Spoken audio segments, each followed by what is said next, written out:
하나님의 말씀은 구약 성경 출애굽기 2장 1절입니다.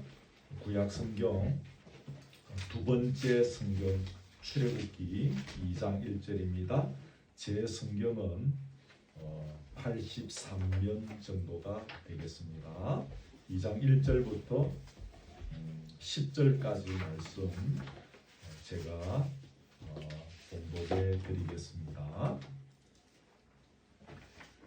레위 가족 중 한 사람이 가서 레위 여자에게 장가들어 그 여자가 임신하여 아들을 낳으니 그가 잘생긴 것을 보고 석 달 동안 그를 숨겼으나 더 숨길 수 없게 되매 그를 위하여 갈대 상자를 가져다가 역청과 나무진을 칠하고 아기를 거기 담아 나일강과 갈대 사이에 두고 그의 누이가 어떻게 되는지를 알려고 멀리 섰더니 바로의 딸이 목욕하러 나일강으로 내려오고 시녀들은 나일강가를 거닐 때에 그가 갈대 사이의 상자를 보고 시녀를 보내어 가져다가 열고 그 아기를 보니 아기가 우는지라 그가 그를 불쌍히 여겨 이르되 이는 히브리 사람의 아기로다.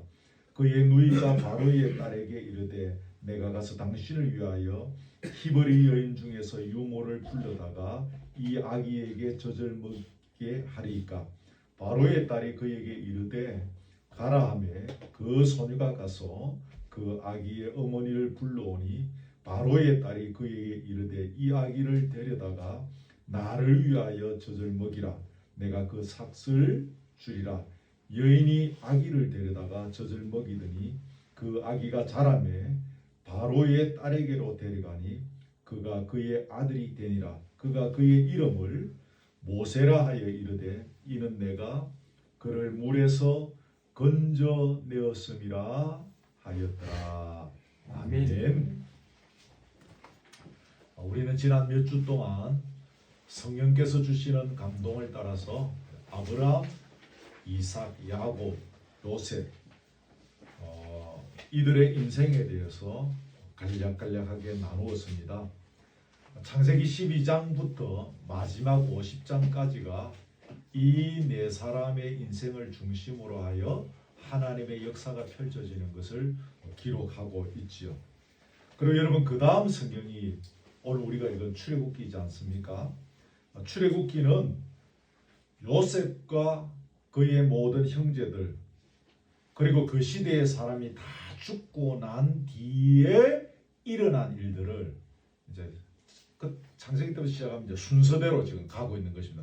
그때 일어난 일들을 기록하고 있다라고 본문 앞에 1장부터 읽어보면 그렇게 말하고 있습니다. 여러분 요셉의 시대가 끝났습니다. 그 시대의 사람이 다 죽었습니다. 세월이 조금 흘렀겠죠. 성경은 정확하게 횟수를 말하고 있지 않지만 그렇게 세월이 좀 흘렀을 겁니다. 그런데 이스라엘 자손들이 생육하고 번성하고 중다하고 막 강하여졌다 그래요. 그래서 온 땅에 가득 차게 되어졌다라고 합니다. 그렇게 세월이 흘렀으니까 왕도 이제 죽고 새로운 왕이 요셉을 알지 못하는 하나님의 신에 이처럼 감동된 사람이 없다라고 말했던 그 왕은 이미 죽었습니다. 요셉을 알지 못하는 새로운 왕이라는 것은 요셉의 배후에서 역사하시는 하나님을 알지 못하는 왕이 세워졌다는 거죠. 그 왕이 이제 가만히 보니까 이게 난리가 난 것입니다. 히브리 노예들이 저 팔레스타인에서 넘어온 저 족속들이 너무 세지고 강해지고 많아지고 번성하고 있는 것입니다. 그래서 이제 왕이니까 이런 생각을 하게 됩니다. 이들이 이렇게 계속 많아지게 되어지면 우리가 적들과 전쟁을 하게 될 때에 이들이 저 적들과 같은 편이 되어서 우리와 싸우고 그래서 이 땅을 나가게 될 것이다. 이제 이런 고민에 빠지게 되어지는 거예요. 그래서 이스라엘 백성들에게 무거운 짐을 지우고 괴롭게 하면서 성을 건축하는 일에 이제 이들을 이제 막 몰아붙이는 거죠. 그렇게 하는 중요한 이유는 뭡니까? 다 아시겠지만 그렇게 너무 피곤하게 일을 시키면 이들이 이제 가정에 돌아가서 쉽게 말하면 성생활을 하지 못하고 피곤해 지쳐서 골아 떨어지게 만들자는 것입니다. 그래서 자녀들 생산을 어쨌든 막아보자는 그런 그 시대적 발상이죠. 근데 성경을 보면 그렇게 하면 할수록 학대를 받으면 받을수록 이렇게 피골이 상접하게 이스라엘 백성들이 그렇게 성을 짓는 일에 수고하면서도 계속 이스라엘 백성들의 숫자가 많아지고 강해지는 것이었습니다. 그래서 이 왕이 희대의 인구 말살 정책을 꾀하게 되어지는데 그게 뭔가 하면 히브리 산파들을 불러다가 지시를 내립니다.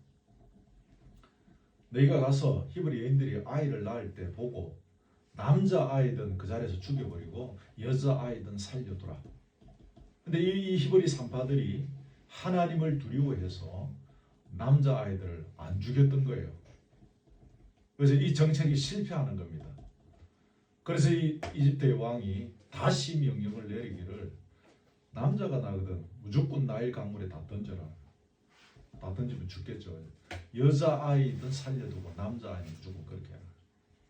이런 정책을 내리게 되어지고 이런 정책이 실행되어지고 있는 와중에 오늘 본문에 보면 히브리 사람 중에 그 레위 족속의 한 남자가 결혼을 해서 아이를 낳게 됩니다. 여기 대부분 이제 부모님들이시니까 아시죠? 내 뱃속에서 태어난 아이가 얼마나 사랑스럽고 귀합니까? 이 아이를 물에 던질 수가 없었습니다. 그래서 몰래 집안에서 숨겨서 석 달을 키웠는데 더 이상 키울 수가 없었겠죠. 아이가 울음소리가 커질 것이고 뭐 어쨌든 아이 키우는 것이 바깥에 발각되지 않겠습니까? 한 집에 살면 몰라도 그 시대에 히브리에서 이쪽으로 이렇게 피난 왔던 먹고 살 것이 왔던 그 족속들이니까 뭐 그렇게 집들이 좋았을 리도 없을 것이고 발각될 수 있는 확률이. 그래서 이 아이를 이제 갈상자에 갈대 상자 오늘 본문에 그렇게 돼 있는데 거기에 막 이렇게 뭐 칠을 하고 이렇게 해서 나일 강과 갈대 사이에 띄우게 되었습니다. 근데 마침 바로의 딸 이집트의 공주가 목욕하러 왔다가 그 상자를 발견하고 그 아이를 불쌍히 여기게 되어지고 그래서 유모를 찾게 되어졌는데 생모를 이제 유모로 젖을 먹이는 유모로 그렇게 선택하게 되어지고 생모의 젖을 먹고 어느 정도 자라다가 바로의 궁으로 들어가서 그 공주의 아들이 되었습니다. 왕자가 된 거죠. 그래서 이 사람을 여러분 모세라고 지었습니다. 이 사람이 여러분이 아시는 모세입니다. 물에서 건져내었다라는 뜻을 갖고 있는 거죠. 여러분 그 위에 이제 세월이 흐르면서 우리가 아는 대로 40여 년에 가까운 세월들이 흐르면서 모세가 이집트의 왕궁에서 왕자로서 취득해야 될 여러 가지 덕목들을 배우고 익히며 훈련하는 과정들을 거치게 되어집니다.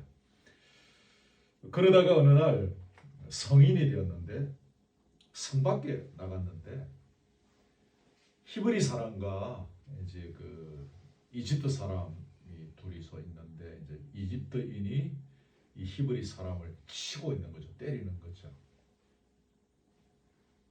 그것을 보고 이제 모세가 분개를 한 것입니다. 그래서 그냥 한 방 날려버렸는데 이집트 사람이 죽었습니다. 그래서 모래 밑에 파묻었다라고 성경은 기록하고 있습니다. 발각이 되었어요. 왕에게까지 보고가 되고 왕이 화가 치밀한 거예요. 히브리 출신 거두어들여서 공주가 하도 사정하길래 거두어들여서 그렇게 시켰는데 이 녀석이 우리 이집트인을 쳐 죽였다니 왕이 용서를 줘서 죽이겠다고 한 것입니다. 그래서 이제 모세가 도망을 가는 거죠. 도망을 간 것이 어디입니까? 미디안 광야라는 곳으로 그렇게 도망을 가게 된 것입니다. 세계 최고 제국 당시로 볼 때 그 왕궁에서 왕자의 신분으로 자라다가 졸지에 미디안 광야에서 뭐 했습니까? 양치는 목동 비슷한 거 했죠. 그 짐승 똥 밟아가면서 살아가는 그런 세월. 그 세월을 자그마치 40년을 보내게 되었던 거죠. 모세 이야기를 오늘 하루만 다 해야 되기 때문에 다 생략하고 제가 해야 될 이야기만 짤막짤막하게 지금 했습니다.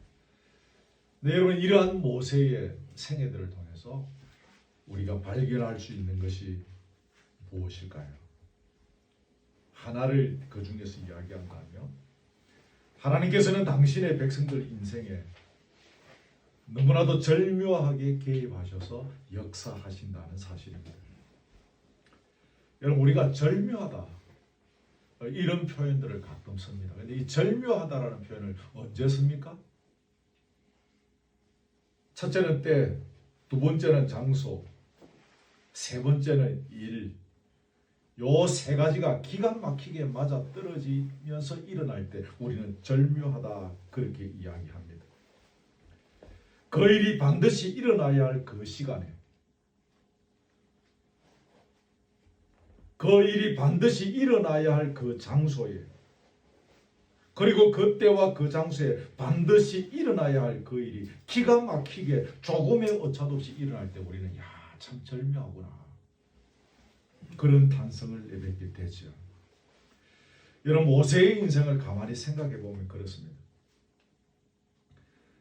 저는 이집트 가보진 않았는데 나일강이 얼마나 길고 넓습니까?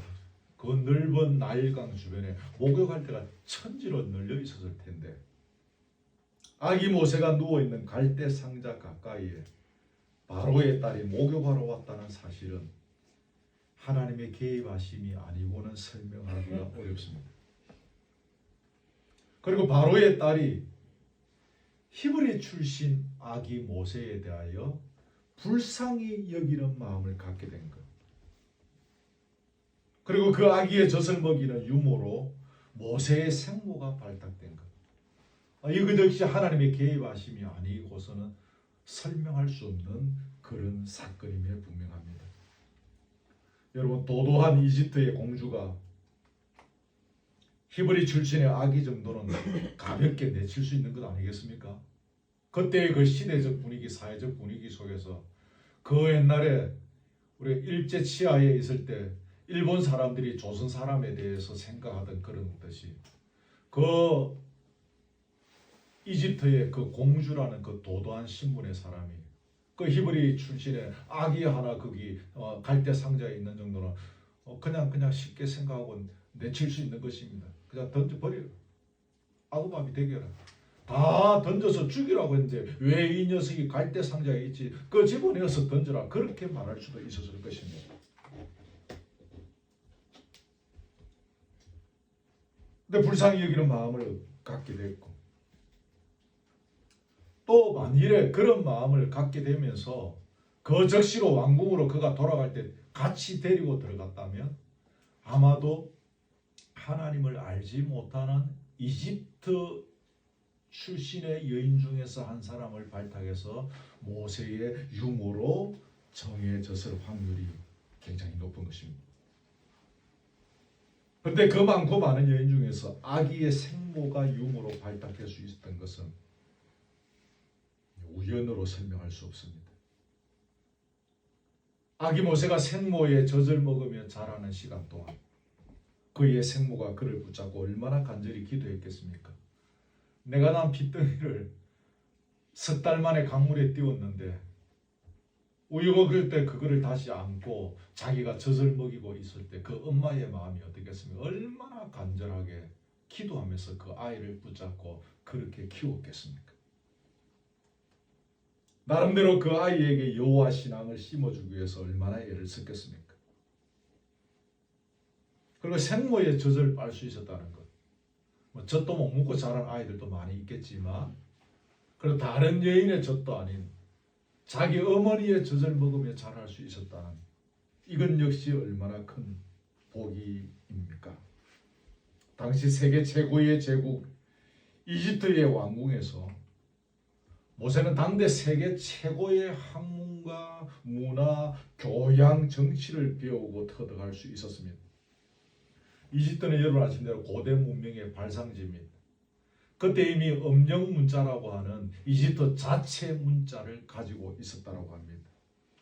수학이나 천문학, 화학 등 물론 그 옛날의 수준이겠지만 이런 것들이 대단히 발달되어 있었다라고 합니다. 거기서 이집트 왕궁에서 그러한 것들을 배우고 터득했던 거죠.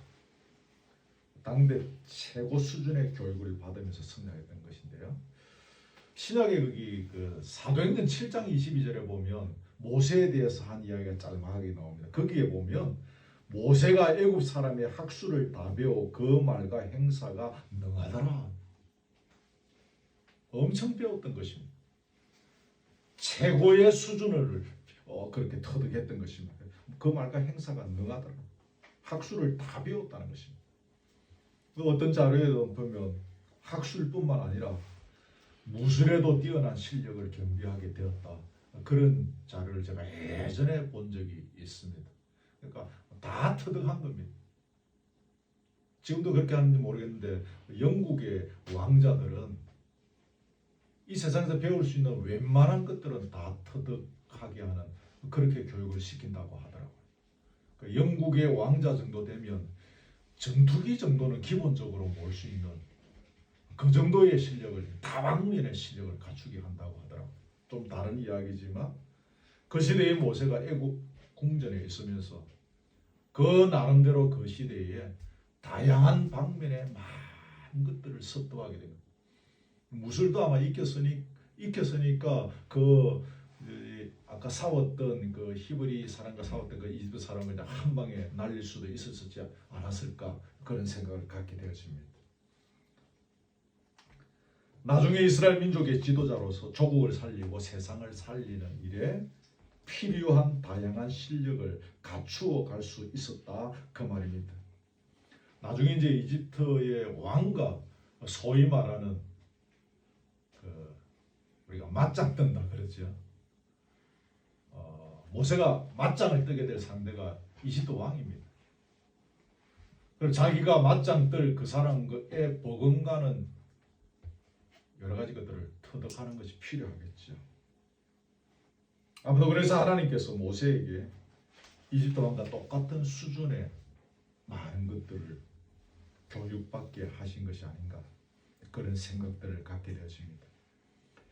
미디안 강렬 아까 도망갔다는 이야기까지 했습니다. 그 넓은 천지에서 어디에 발을 붙일 수 있었겠습니까? 그래서 성경을 제가 유심히 다시 읽어보니까 우물 곁에 우두커니 앉아 있었다고 합니다. 그때 마침 제사장의 딸들이 물을 기르러 오게 되어졌고 그래서 만나게 되어져서 그것을 계기로 해갖고 그 제사장의 딸과 결혼하게 되어지고 자식들을 낳고 그러면서 그 땅에 발붙이고 살 수 있는 터전을 마련할 수가 있었던 것입니다. 그런데 미디안 땅에서의 생활은 척박하기 그지없는 생활이었습니다. 화려한 이집트 궁전에서는 최고의 대우를 받으면서 살았는데 어느 날 갑자기 먼지 뒤집어쓰면서 양을 치는 사람이 되었습니다. 고단하고 누추한 세월이죠. 그 세월을 무려 40년이나 보내게 되어집니다. 인생이 완전히 미끄러져 버린 겁니다. 추락할 대로 추락해서 더 이상 추락할 것이 없는 곳까지 그가 떨어졌습니다. 여러분, 여기서 중요한 것이 이것 또한 하나님의 지극하신 배려였다는 사실입니다.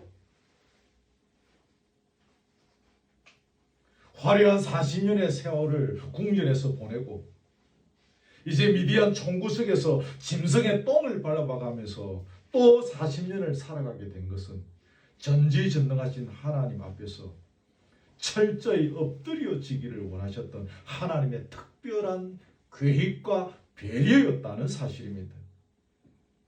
모세는 아까 이야기한 것처럼 배울 만큼 배웠습니다. 실력이 탁월했습니다. 그 애국 사람을 한 방에 쳐 죽이는 것을 보면 가슴도 뜨거웠던 사람이었다는 것을 알 수 있습니다. 그렇죠. 열정이 있었습니다. 자기 스스로 생각할 때 자기가 대단한 사람인 줄 알았습니다. 이제 내가 큰일 할 때가 되었다. 하지만 하나님의 편에서 볼 때는 더 낮아짐의 훈련이 필요하였습니다. 하나님 앞에서 철저히 낮아져서 자기 힘으로는 아무것도 할 수 없음을 인정하고 전적으로 여호와 하나님에 엎드리는 사람이 되기를 바라셨던 것입니다. 이제 나는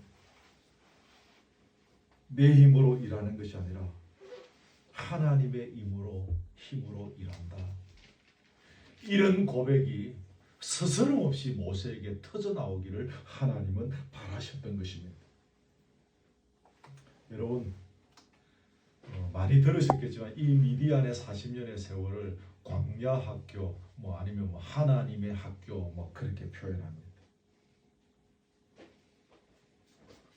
그런데 이 학교는 세계 최고의 학문과 졸업장이 전혀 필요 없는 학교입니다. 거기서는 이집트 왕자의 신분도 통하지 않습니다. 혹은 많은 돈을 내고 기부 입학을 하고 기부 졸업을 할 수 있는 그런 것도 전혀 아닙니다. 그 학교는 인간 모세는 완전히 깨어지고 박살이 내고 산산조각이 나야 합니다. 그래서 그 학교는 혼자 단독으로 외롭게 납작 엎드려 있는 훈련을 하는 학교인 것입니다. 여러분, 우리의 신앙생활은 이렇게 동지들과 함께하는 것입니다. 그래서 하나님이 교회를 세우시고 교회를 통하여 우리가 함께 격려하고 끌어주고 밀어주고 배우고 익히고 그러면서 말씀의 훈련을 하면서 나아갑니다. 신앙생활 그렇게 하는 것입니다. 그러나 여러분, 하나님 앞에 서는 것은 기억하십시오. 철저히 단독입니다. 혼자 하나님 앞에 서야 합니다. 그래서 하나님 앞에 서는 것은 어떤 면에서 외롭게 서는 것입니다. 그 광야 학교는 그런 학교입니다. 모세가 앞으로 이스라엘 민족을 이끌어가기 위한 일은 철저히 하나님만 의지하고 하나님께서 인도해 주시는 대로 하나님만 앞세우며 걸어가야 많이 감당할 수 있는 일입니다. 내가 궁전에서 40년 동안 배웠기 때문에 그 기술, 그 여러 가지 다양한 것들, 그런 것들을 얼마든지 나가 활용할 수 있을 거야 라는 생각이 추호도 없어야 하는 것입니다. 이스라엘 민족을 애굽에서 이끌어내는 일은 모세가 자기의 인간 능력을 조금이라도 붙잡고 생각하고 있다면 전혀 감당할 수 없는 일입니다. 여러분, 하나님께서는 우리 인간이 힘을 쓰기 시작하면 하나님께서는 일을 하시지 않죠. 혹 일을 진행하시다가도 우리가 힘을 쓰기 시작하면 일을 중단하시는 분이 하나님이십니다. 꼭 기억하셔야 됩니다. 그래서 광야 학교는 힘을 완전히 빼는 학교입니다. 운동을 이렇게 뭐든지 배워보면 어깨 힘을 빼라 그런 이야기 맞아요. 어깨 힘 빼고 해야 된다. 힘을 빼고 해야 된다. 좀 다른 이야기지만 모세의 40년 미디안 광야 학교는 힘을 완전히 빼는 훈련을 하는 그런 학교. 모세에게 그런 학교가 필요했던 것입니다. 여러분, 모세는 레위 지파 사람입니다. 아까 말씀드렸죠. 성경에 보면 그랬습니다. 레위 족속 중 하나가 장가 들어갔다 그랬어요. 네, 여러분,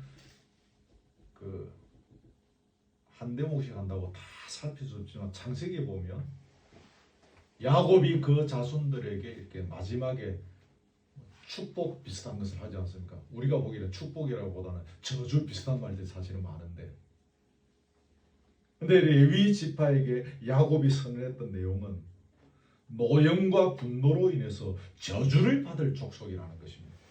나중에 여러분 성경 찾아보십시오. 창세기에 돌아가면 야곱이 이렇게 선언합니다. 악한 족속들아, 너는 이제 다 뿔뿔이 흩어져서 외롭고 고독하게 살아가게 될 것이다.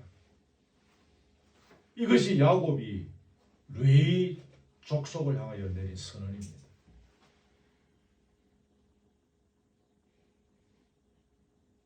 그 레위 족속의 후손인 모세 또한 그 선언대로 살아갈 수밖에 없는 운명에 놓인 사람입니다. 근데 그러한 레위 족속 출신의 모세의 일생에 짤막하게 말씀드렸지만 이러한 일련의 일들을 놓고 볼 때 하나님의 은혜가 아니고는 설명할 길이 없는 것입니다.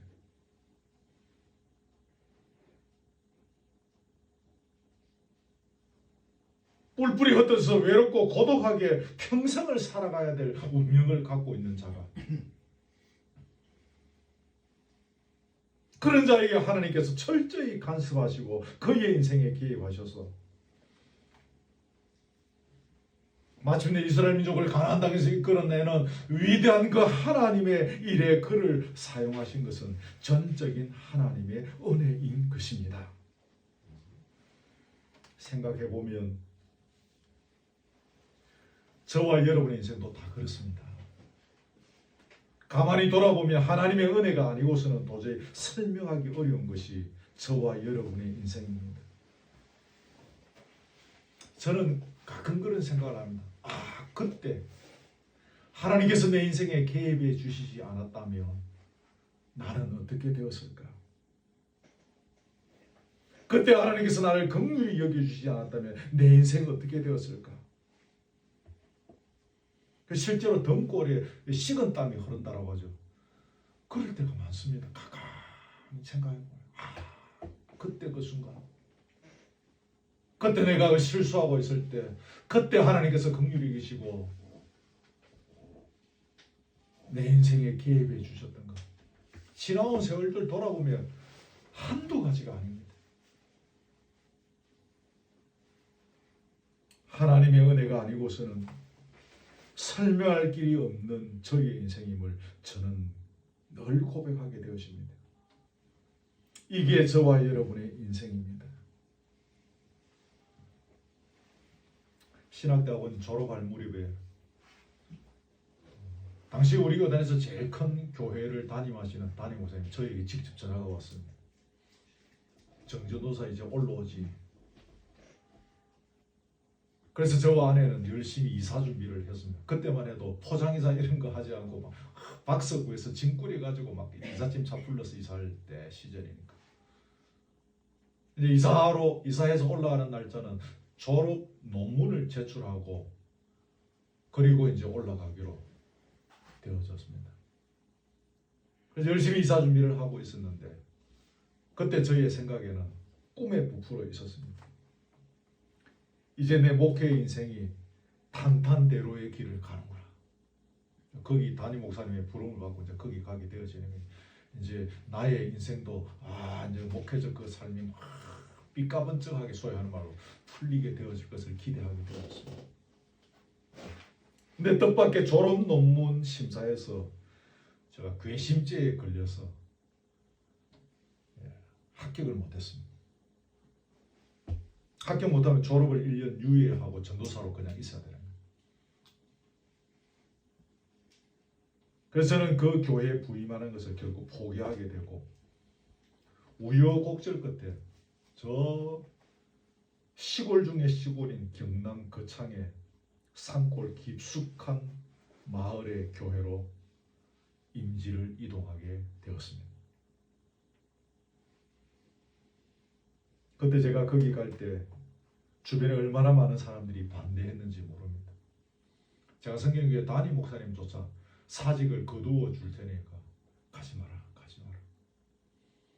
주변의 가족들, 친구들 다 가지 마라고 했습니다. 네가 그 나이에 거기 가면 다시는 못 나온다. 처자식들 굶겨 죽인다. 근데 아내와 저는 기도하고 비 오는 날 이삿짐을 챙겨서 이사를 갔습니다. 근데 여러분 다 생략하고 세월이 지나서 돌아보면 그렇게 저희가 그 시골 교회에 이사 가게 된 것이 말로 다 설명할 수 없는 하나님의 은혜였다는 사실입니다. 그 산골에서 3년을 보내면서 젊은 제가 성도들을 사랑하는 법이 어떤 것인지 몸으로 배울 수 있습니다. 신학교에서는 책을 통해서 배우죠. 성도들을 사랑하는 것이 이런 것이구나. 아내와 제가 몸으로 터득했습니다. 거기서는 시간이 많으니까 성경을 더 많이 읽고 묵상하고 기도도 많이 할 수 있었습니다. 영적으로 충만하게 되어졌습니다. 자연 세계의 아름다움이 무엇인지를 깨닫게 되었습니다. 그 창의 화리 수려함들을 아시죠? 이쪽 산 넘어가면 해인사가 있고 저쪽 산 너머에 깊숙한 곳에 제가 살던 마을이 있으니 얼마나 산이 수려합니까? 거기서 봄, 여름, 가을, 겨울 경험하면서 자연 세계의 아름다움을 배우고 있습니다. 무엇보다 전지전능하신 하나님께서 살아 계신다는 사실을 제가 깨닫게 되어졌습니다. 그걸 몸으로 절감하게 되었습니다. 피부로 절감하는 세월이었습니다. 언제 생각해 보아도 그때 그 시절은 저희의 인생의 보배와 같은 순간이었습니다. 만일에 제가 아까 말씀드린 대로 그 큰 교회, 우리 교단에서 제일 큰 교회에 그냥 발탁되어서 그대로 갔다면 지금 말씀드린 이 아름다운 영적 노하우는 취득하지 못했을 것입니다. 그냥 교만한, 그냥 잘 나가는 부교육자로 아마 뭐 어디 어느 또 어떤 교회에 그냥 그런 웬만한 담임 목사로 또 그렇게 풀려갔겠죠.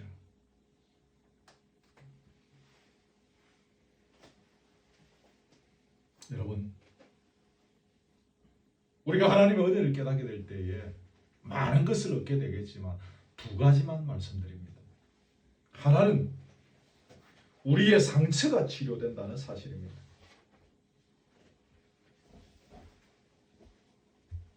시간 강의에서는 다 설명할 수 없지만 모세가 그러고 난 뒤에 이제 미디안 광야에서 이렇게 나와서 하나님의 부름을 받게 됐지 않습니까?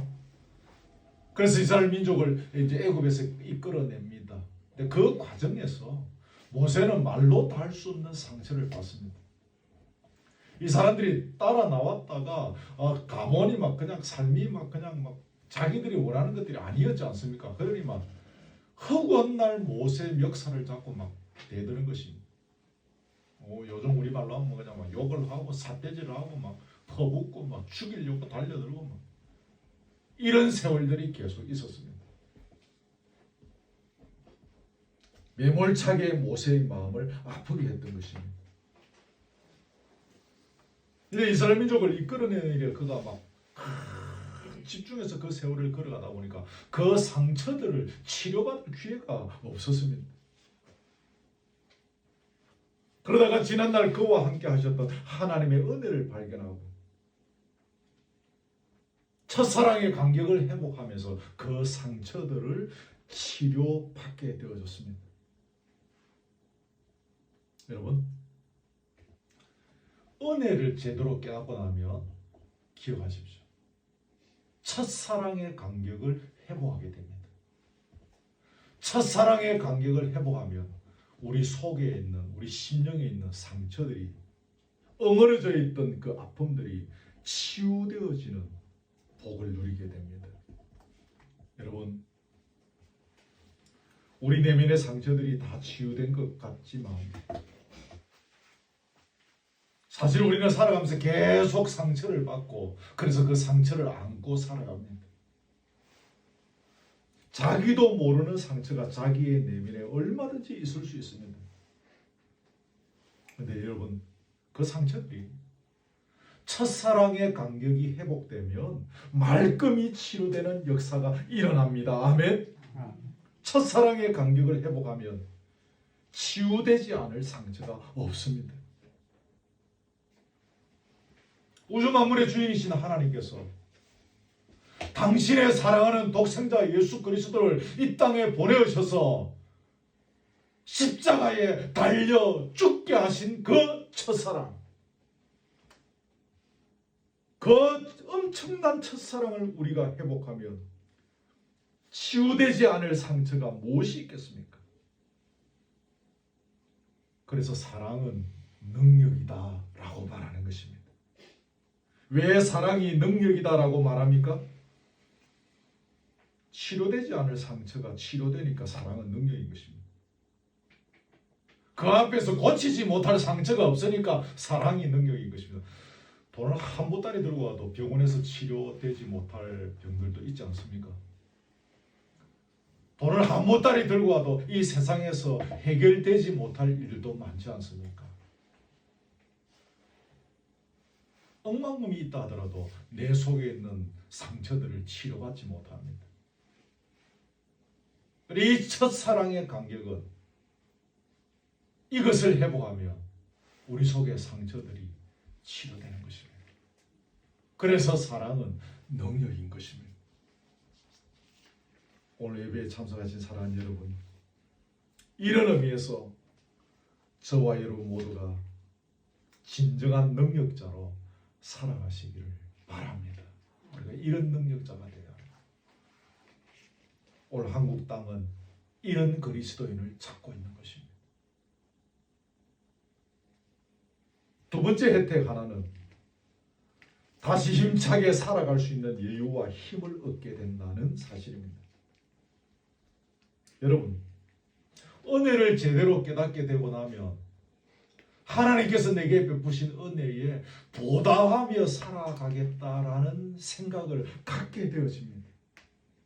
그렇게 살아가고 싶다는 다짐과 결심과 포부가 넘치게 되는 것이죠. 은혜 받았다고 하면서 거기까지 나아가지 못한다면 사실은 제대로 은혜 받은 건 절대로 아닙니다. 목사의 설교 오늘 은혜 받았습니다. 그런데 하나님께서 주신 은혜에 대해 보답하며 살아가겠다는 결단까지 나아가지 못한다면 그 은혜 받았다는 것은 그냥 목사의 말의 표현에 그냥 감동받아서 그냥 마음에 감동이 됐다까지이지 진짜로 은혜 받은 것은 아닙니다. 하나님의 은혜를 받은 사람은 그 하나님의 은혜에 보답하며 살아가겠다는 인생의 결단을 하게 되어지는 것입니다. 아멘. 이거 기억하십시오. 십자가의 은혜를 제대로 깨달으면 그 놀라운 십자가의 은혜를 베푸르신 주님께 보답하는 인생을 살겠노라고 결단하게 되는 것입니다. 여러분이 흔히 접하게 되는 그 사형리 교재 그 책에 보십시오. 이래서 이런 예수 그리스도를 믿으시고 영접하십시오. 뭐 이렇게 되어 있잖아요. 근데 그 다음 마지막 4단계입니까? 저도 오래돼서 헷갈리는데 그 4단계가 뭡니까? 이제 예수 그리스도를 영접했으니 그 예수 그리스도를 나의 인생, 나의 주인, 나의 왕으로 모시고 하나님 나라를 건설하는 일에 내 인생을 걸며 살아가기를 결단합니다. 마지막 4단계가 그거잖아요. 은혜를 받으면 그렇게 결단하게 되어지는 것입니다. 모세가 40년 미디안 생활들을 보내면서 하나님의 은혜를 깨닫게 되고 그래서 그 시대에 아무도 도전할 수 없었던 이집트의 왕 앞에 과감히 나아갈 수 있었던 것입니다.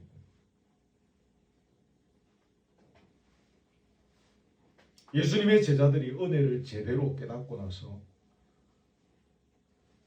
죽음이 두렵지 않을 정도로 하나님의 나라를 위해서 그들이 살았으면 사도행전에 보면 그렇게 나오잖아요. 예수 믿는 사람들을 그토록 박해했던 사울도 다메섹 도상에서 이 사람은 한 방에 은혜를 깨달아졌어요. 은혜를 깨닫고 나니까 주님을 전하는 일에 인생을 거는 사람으로 결단하고 그가 새롭게 서게 되었던 것입니다. 어떤 것도 그의 걸음을 주저하게 하지 못할 정도로 그는 열정적인 삶을 살았던 것입니다. 이게 제가 조금 전에 말씀드린 대로 우리가 그저 주저하면서 그저 밥 먹고 살아가는 일에 시달려서 겨우 하루하루를 버티며 살아가다가 주께서 내게 주신 은혜를 발견하면서 그래서 주님의 은혜에 보답하는 삶을 살아가기를 결단하면서 어떤 환경 앞에서도 굴복하지 아니하고 그 결단의 길을 걸어가겠다는 힘, 삶의 여유를 얻게 되어지는 것입니다. 아멘. 말씀을 맺습니다. 우리 인생을 향하여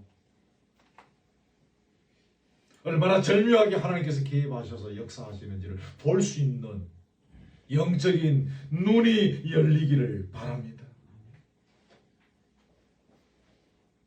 우리 각자를 향하신 하나님의 은혜가 얼마나 대단한 것인지를 발견하고 깨달을 수 있기를 바랍니다. 그래서 내면의 상처들이 제대로 치유받고 또 상처받은 많은 사람들을 치유하는 능력자로 살아가시기를 바랍니다. 그리고 주께서 우리에게 주신 사명의 길을, 우리 장로님이 아까 찬송하시면서 빨리 죽고 싶지요 그러셨는데, 오늘 주님께서 부르시면 가야 하지만 주님께서 부르시는 그날까지는 우리가 살아야 하지 않습니까? 그날까지 우리가 밥 먹고 살아가기 위한 전쟁입니까? 그날까지 우리는 우리에게 주신 사명의 길을 걸어가는 순간순간들이죠. 그 사명의 길을 힘차고 담대하게 걸어가기를 결단하고 다짐합니다. 이런 기회가 되기를 주님의 이름으로 축복합니다. 아멘. 찬송을 하나 하겠습니다. 우리 찬양집에 있는 거 하려니까 오늘 반주자가 안 계셔가지고 조금 부르다가 조금 힘이 겨울 것 같아서 찬송가에 있는 찬양을 하겠습니다. 우리 찬송가에 310장 하나님의 은혜로 있을 데 없는 자, 찬송하겠습니다. 찬송가 310장입니다.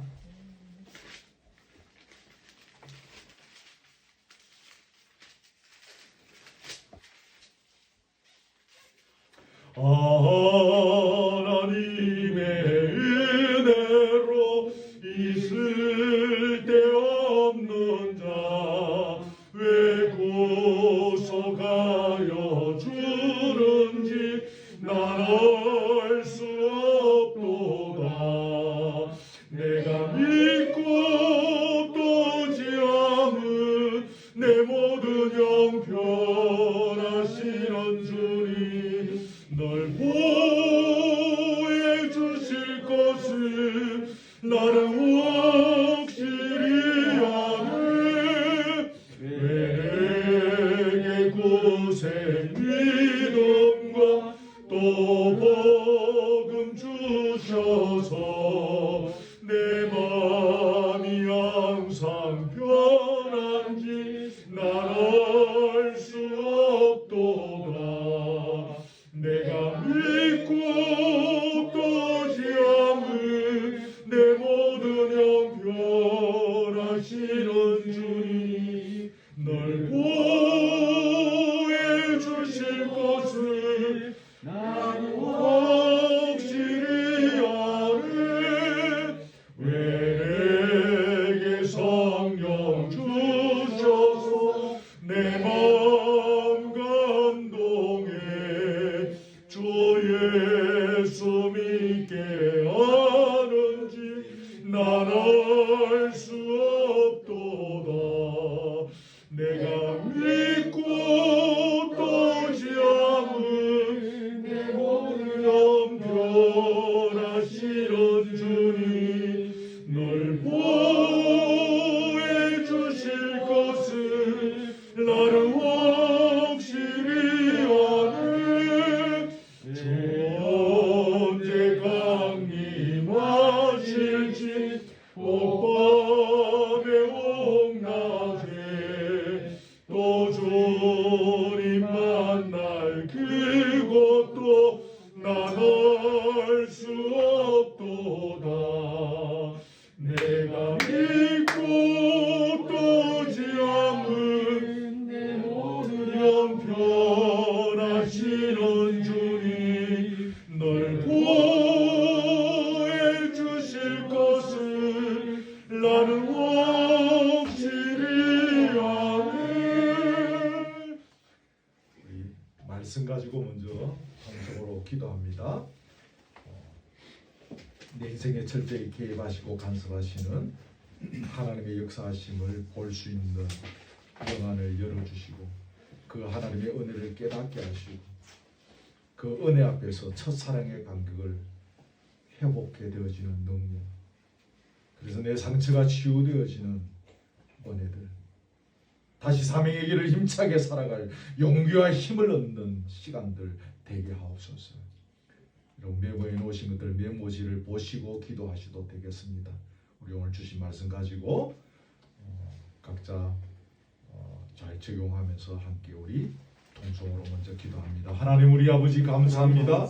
오늘 셋째 주일 귀한 동역자들을 이 시간에 함께 보내주시고 이 언덕에서 함께 예배를 드리며 주님이 주시는 말씀을 함께 나누었습니다. 모세의 기나긴 120년의 세월을 다 우리가 나눌 수 없었지만 그의 인생을 우리가 잠시 돌아보면서 하나님께서 얼마나 그의 인생에 철저히 간사하시고 개입하시며 그의 인생을 이끌어가여 주시고 그의 인생을 통하여 얻으시려는 하나님의 목적과 목표들을 향하여 꾸준히 달려가고 계시는 놀라운 역사들을 보게 되어지옵나이다. 오, 우리에게 눈을 열어주옵소서. 이 시간에 예배를 드리는 우리 모두의 눈들을 활짝 열어주시기를 바라오며 세상을 향하여 열렸던 눈을 닫고 주님께서 우리를 향하여 개입하시며 역사하셨던 순간들을 돌아볼 수 있고 그것을 깨달을 수 있는 눈들을 우리에게 허락하여 주옵시며 첫사랑의 은혜를 회복하고 감격하며 그래서 우리 마음의 상처들이 치유되어지며 우리에게 주신 사명의 길을 지치지 아니하고 힘을 얻고 담대하게 걸어가기를 결단하며 다짐하는 기회들이 되어지기를 원합니다. 오늘 주신 말씀들 각자의 행편과 믿음의 분량을 따라 지혜롭게 적용해 나갈 수 있도록 각자를 아시는 아버지, 우리의 믿음의 분량을 아시는 아버지, 우리의 생각의 깊이를 아시는 아버지께서 주장하시고 간섭하시고 이 시간에 역사하여 주옵소서. 만져 주옵소서. 성령의 인도함을 다하여 주시옵소서.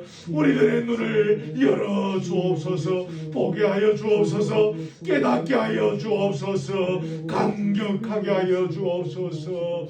결단하게 하여 주옵소서. 성령으로 하지 아니하고는 우리가 감당할 수 없사오니 도와주시옵소서.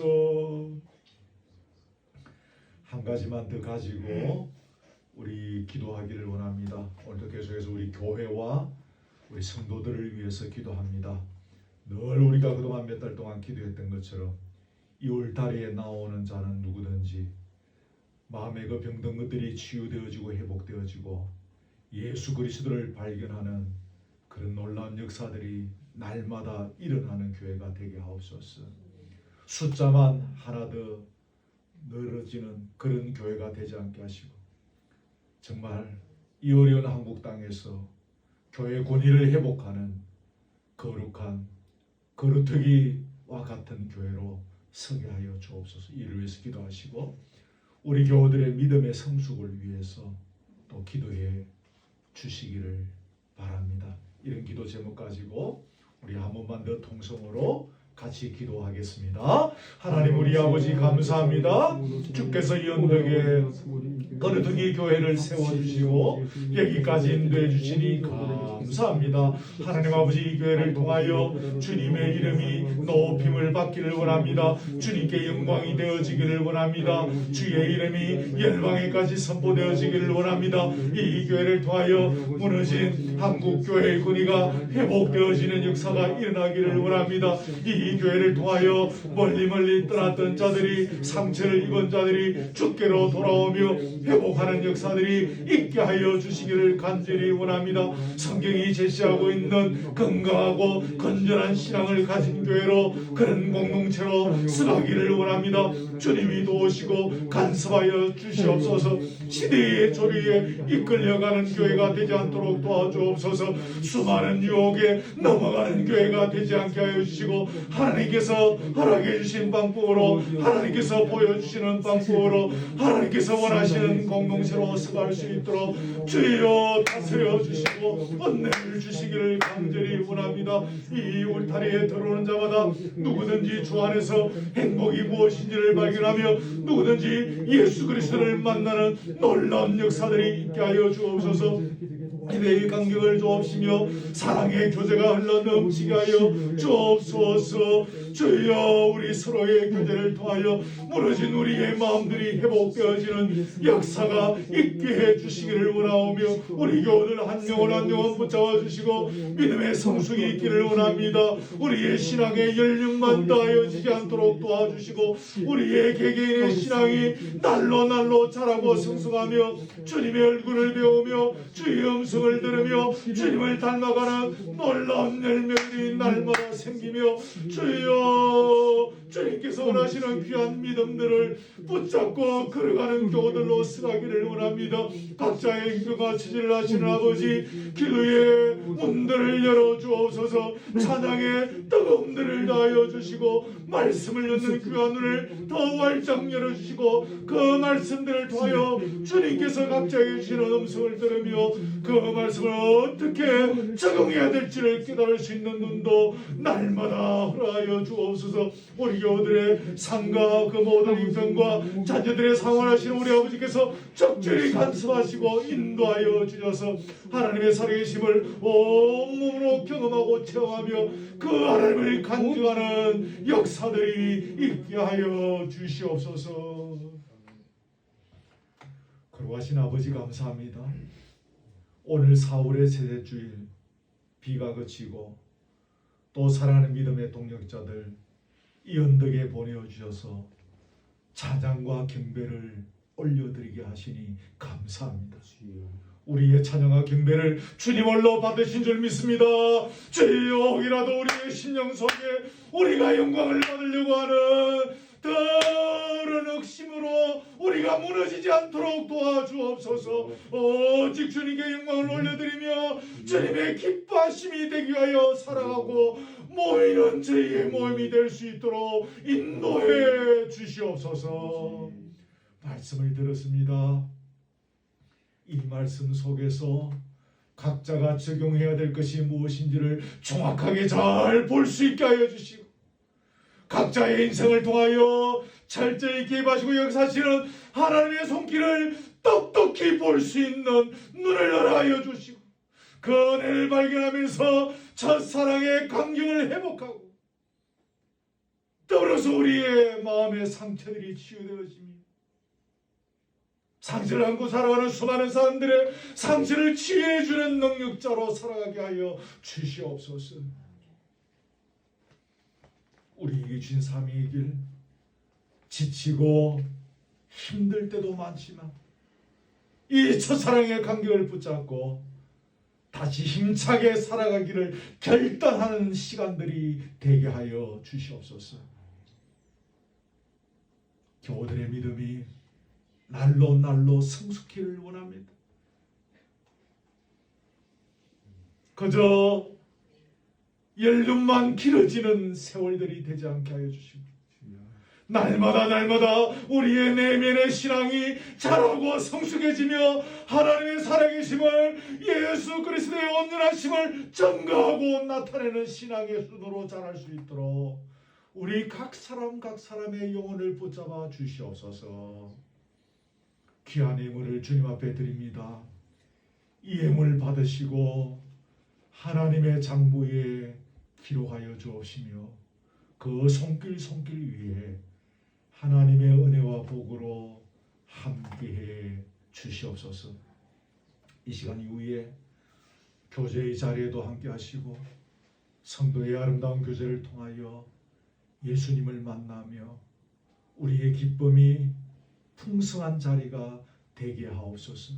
공동체를 위하여 수고하는 모든 지체들에게 하나님의 위로와 은혜와 복과 능력으로 함께 하시며 외부에서 우리를 위하여 기도하고 또 헌금으로 후원하는 모든 동력자들 위해 이제도 하나님의 능력의 손길로 친히 안수해 주시옵소서. 아멘.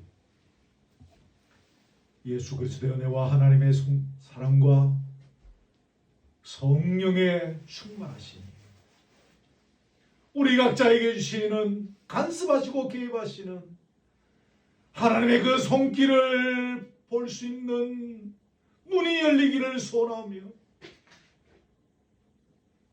그래서 첫사랑의 감격을 회복하고 마음에 병든 상처들이 치료받으며 더 용기 있는 결단하는 사명의 길을 살아가기를 소원하는 사랑우리 교우들 머리 위에 지금부터 영원토록 함께 있을지어다. 아멘. 아멘.